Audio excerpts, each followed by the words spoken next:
बासी आटे के ताजा फुलके।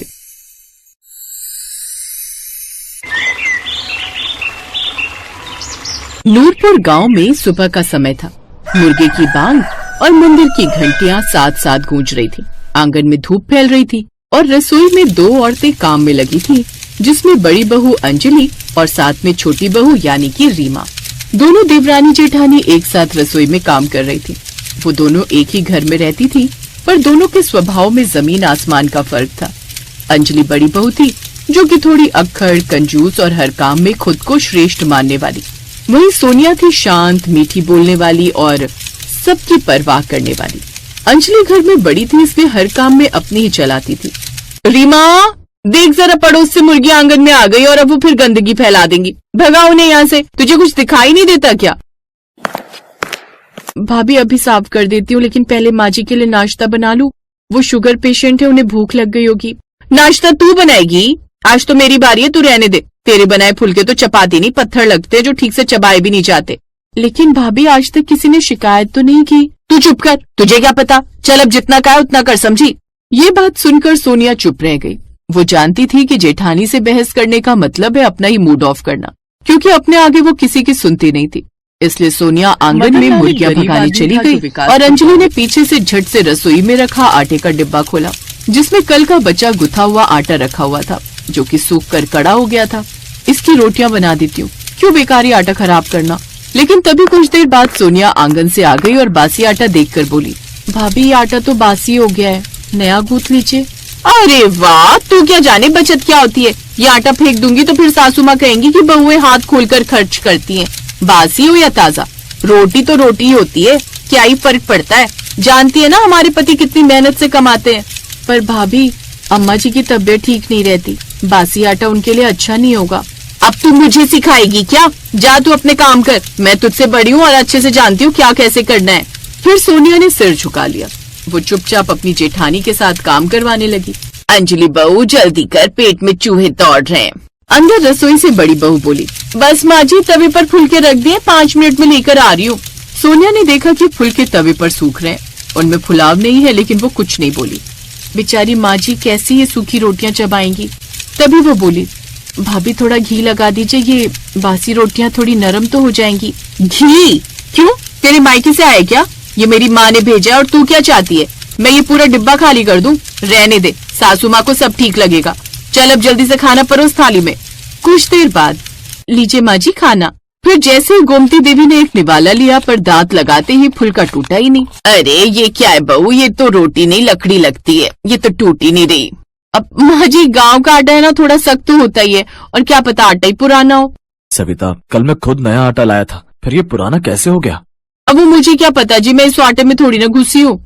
फिर खाना खाकर दोनों भाई काम पर चले गए। फिर अंजलि और सोनिया ने भी जैसे तैसे वो रोटी खाई। इसके बाद दोनों घर के कामकाज में लग गई। अंजलि बेहद ही चालाक थी, वो ज्यादातर काम अपनी देवरानी से लेती रहती। अरे सोनिया, ये क्या, तू अभी तक इन कपड़ों में ही लगी है? जल्दी जल्दी काम कर, फिर तुझे सब्जी भी तो बनानी है।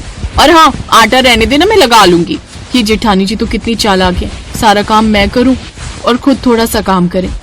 सोनिया कपड़े धोने के बाद सब्जी बना देती है, जिसके बाद वो देखती है कि जेठानी ढेर सारा आटा परात में गूंथ देती है। हे राम, इतना सारा आटा जेठानी जी? हाँ, क्योंकि अब हल्की हल्की ठंड आने वाली है और रात को आटा गुथा हुआ रहेगा, तो हमें सुबह जल्दी उठना नहीं पड़ेगा। खैर, तुम इन सब बातों पर ध्यान मत दो, तुम जाकर अपना काम करो। ऐसा कहकर अंजलि वहीं ढेर सारा आटा गूंथ लेती और अगले दिन फिर सबको बासी आटे की रोटियां बनाकर खिलाती है। ऐसे दिन बीत रहे थे। फिर एक रोज सोनिया को उल्टियां होने लगती है। अरे क्या बात है सोनिया बहू, तेरी तबीयत तो ठीक है ना? अरे माँ जी, मुझे तो कोई और ही बात लगती है। वो क्या भला? लगता है आप दादी बनने वाली हैं। क्या, सच में? सोनिया बहू, ये सच है? हाँ? ये बात सुनकर सोनिया मुस्कुराकर वहाँ से चली जाती है। हे भगवान, तेरा लाख लाख शुक्र है।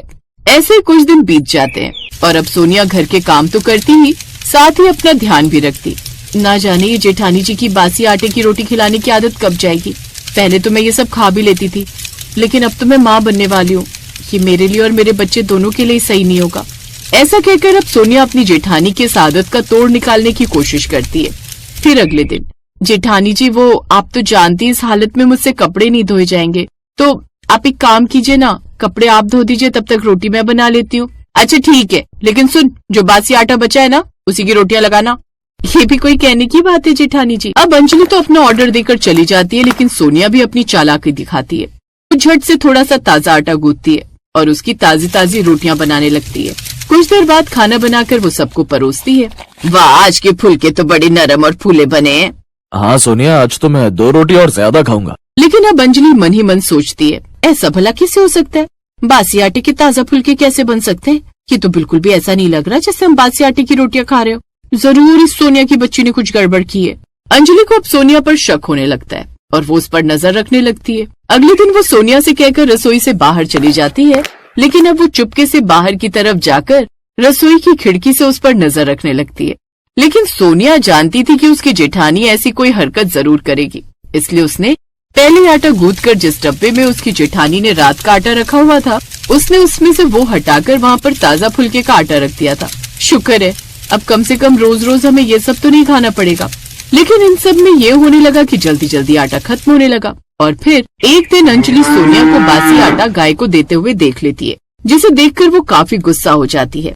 अच्छा, तो ये सब तेरे कारण हो रहा है, तेरी वजह से खाना इतना बर्बाद हो रहा है, और सब तेरी वजह से सब मुझ पर शक करते हैं कि मैं हिसाब ठीक से नहीं रखती। मैं अच्छे से जानती हूँ कि तू हमेशा मुझे नीचा दिखाना चाहती है। भाभी, मैंने तो कुछ गलत नहीं किया, मैं तो बस इतना चाहती हूँ कि अम्मा जी को और हम सबको बस ताजा खाना मिले, इसीलिए मैंने बासी आटे की जगह ताजा आटे का इस्तेमाल किया।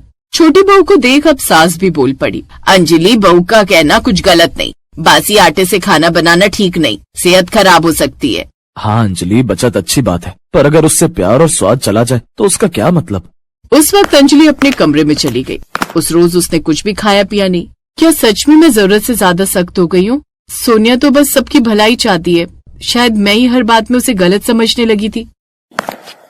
भाभी, दूध पी लीजिए, अम्मा जी ने कहा है आपसे कुछ न कहें, पर भूखे मत रहिए।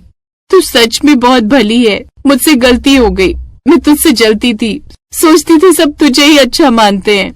भाभी, घर में जलन नहीं, अपनापन होना चाहिए। हम सब एक ही परिवार हैं। अब इस घर में बासी कुछ नहीं रहेगा, ना आटा न रिश्ते। और उन्होंने एक दूसरे को गले से लगा लिया। उस दिन के बाद अंजलि और सोनिया की रसोई एक हो गई। अब कोई झगड़ा नहीं होता, बस चूल्हे पर हर सुबह ताजे फुलकों की खुशबू और रिश्तों की मिठास फैली रहती।